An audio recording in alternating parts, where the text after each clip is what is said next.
what is form? That all poetry is more or less consciously in a form, and secondly that consciously formal writing is, in certain cases, simple, able to do more than what we think of as free verse.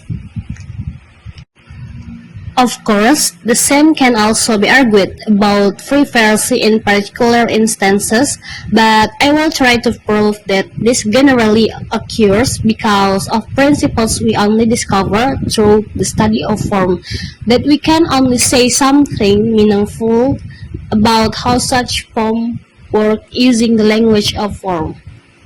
It is certainly the case that many experimental forms from the last two centuries were intended to replace form, to become new forms, and by now there are very few of them with which it is not possible to have the structural dialogue which I have been relating to and would suggest is a transcendent use of parody.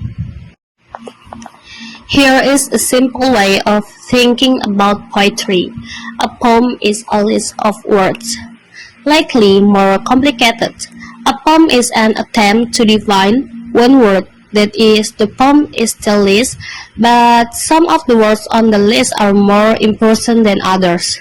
In a textbook of poetry, Jack Spicer says that a poem first establishes a vocabulary, takes account of the English language, then says imagine this as lyric poetry.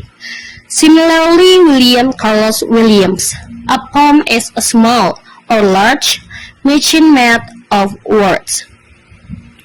And Stephen Mallarmé, poems are made of words, not ideas. Other poets work valiantly to expand their vocabulary beyond the personal. Say, for example, Tom Raworth poem 60 words I've never used before.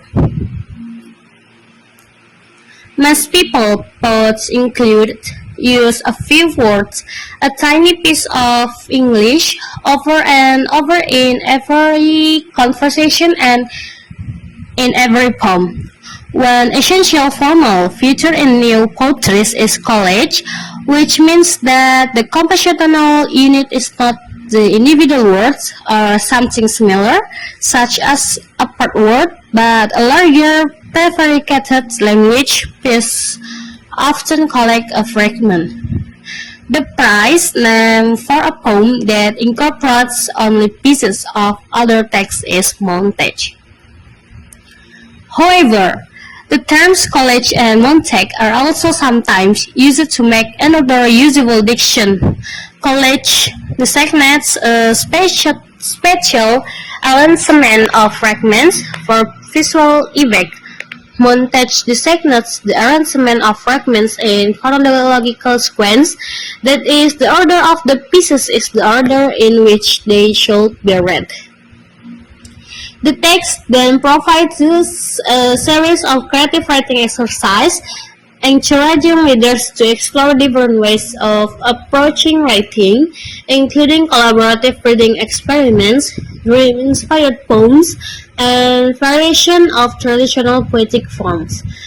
In conclusion, the text offers a comprehensive exploration of poetic form, emphasizing the diversity of approach poets can take to create meaning and engage with readers through repetition, measurement, visual effects, and experimentation. In 2005, the BBC aired a series of modernized Shakespeare plays, a tribute to Shakespeare but not using his original language. This adaptation raised questions about the importance of language and matter in Shakespeare's works.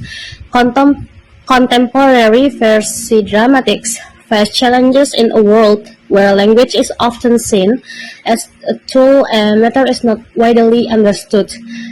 Removing Shakespeare's language and its inherent musicality results in a fundamentally different work that should not bear his name, contributing to the erosion of the ability to appreciate the original works. Additionally, there is a perception that verse drama is undramatic and uneconomic, and audiences fear poetry and its perceived difficulty. Despite these obstacles, the author encouraged poets to persevere in their pursuit of writing verse plays, highlighting the enduring appeal and relevance of verse drama in addressing complex themes and creating rich theatrical experiences. In George Titus' text, the question of whether poems can belong is explored.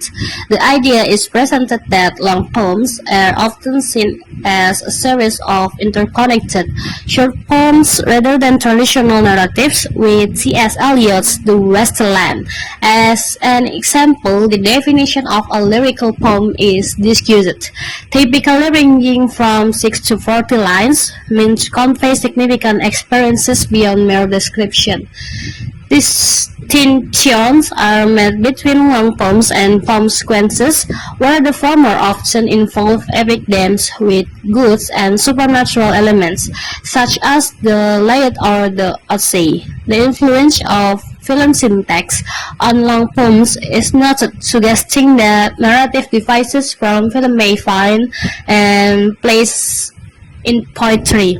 The text concludes by emphasizing that it doesn't aim to define a canon of long poems or poem sequences.